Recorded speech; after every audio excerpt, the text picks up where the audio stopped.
In today's video, I'll teach you how to keep Microsoft Teams status always available. So first of all, launch upon Microsoft Teams. You can open the application or you can also open it on the browser. Now once you open it, you can see over here, you'll be led to this kind of interface. So if you want your status to always be available, what you have to do is simply click on the profile icon that you can see right over here on your screen.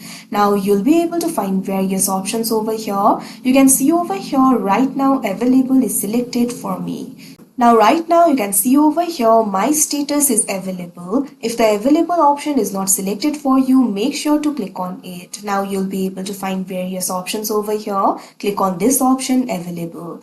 But this will only work until your computer is not idle. Once your device remains idle, people will not be able to see the available status. So the trick to always appear available is to simply start the meeting. Click on this option meet that you can see on the screen.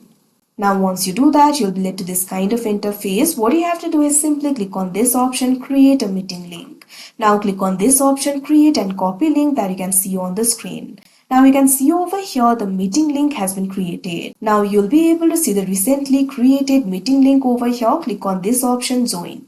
Now once you do that, what you have to do is simply join the meeting. You're basically not inviting anyone to the meeting, but you'll be on your meeting. If you do not want to use the audio, click on this option, don't use audio. After you do that, click on this option, join now that you can see on the screen. Now after you do that, you can see over here, you'll be in the meeting. Now you can simply minimize this window. Now right over here in your status, you'll be able to see that inner call is selected. What you have to do is click on it. Now click on this option available. Now after you do that, as long as you're in the call, people will see your status as available. That means even if your device is idle, your status will be available on Microsoft Teams. So that is how you keep Microsoft Teams status always available. I hope you found this video helpful. Thank you for watching.